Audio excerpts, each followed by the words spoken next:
Hey guys, it is Lauren and I'm bringing your trainer tip today.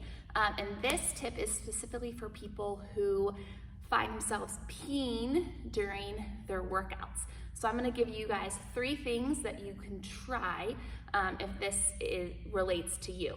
And peeing, it's called incontinence, is a result of something that's going on with the pelvic floor. And everyone has a pelvic floor, male or female, whether or not you've had babies or not.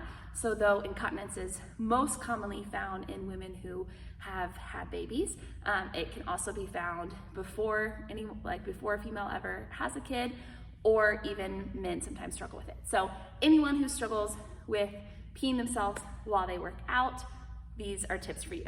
So the first thing I sometimes notice, this isn't one of the 3 things you can try, this is just to kind of start us off, is a lot of times I notice, we're starting to warm up at camp, we start going with jumping jacks or something where you start kind of getting some impact, and I'll sometimes see people kind of run to the bathroom during warm up, and I'm guessing maybe sometimes that might be because as you start to move, you start to realize like, oh, I have to pee, and so you kind of rush off to the bathroom, and that's called urge incontinence.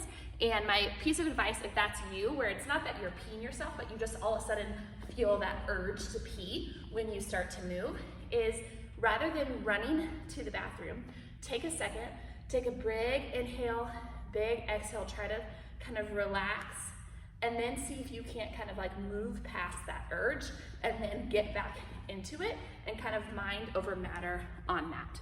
If you find that you're actually peeing yourself a little bit or leaking during your jumping or impact, the first thing I want you to try is utilizing your breath. So your breath is connected to your whole core system. So your diaphragm, all of your core and your pelvic floor, they all function together. And so when you inhale, you're lengthening your pelvic floor, and when you exhale, you're contracting and shortening it. So an exhale actually can be used to kind of help support a movement when you're jumping. So if you're doing ladders, going in and out, and you find yourself kind of peeing, or during a jumping jack, try utilizing your breath and trying to exhale on every rep. So, and I'm kind of exaggerating with that breath a little bit so that you can kind of hear me, but your breath, it can just be like if you're blowing out a birthday candle, or picture yourself blowing through a straw.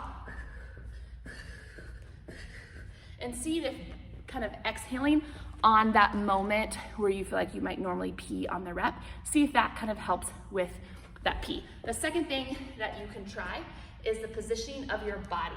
So when we kind of thrust our ribs out, thrust our chest up, that might be because maybe we're jumping rope and we're kind of looking up, and so our ribs get a little thrusty, or during a jumping jack, you got those arms going up, you might kind of thrust those ribs out. That positioning is going to make it harder to control that leaking. And so think about trying to get that rib cage stacked over your hips. So your shoulders are stacked over your ribs are stacked over your hips. They're not getting thrusty. That sometimes can help. You can even try leaning forward a little bit. I like that, especially like going through the ladders. Getting that little lean can sometimes help control. So if you got that breath, you got that lean or that stacked position, that can help control it. And then the third thing would be to adjust the tempo a little bit, or the intensity.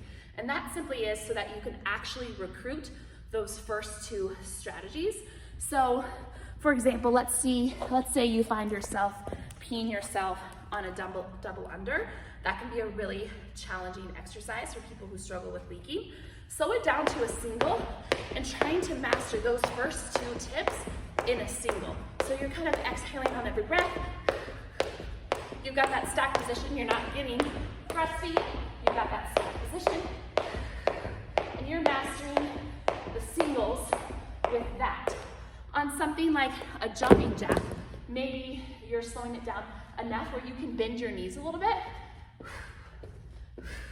so that you're recruiting a little bit more of that lower body to help absorb some of that impact.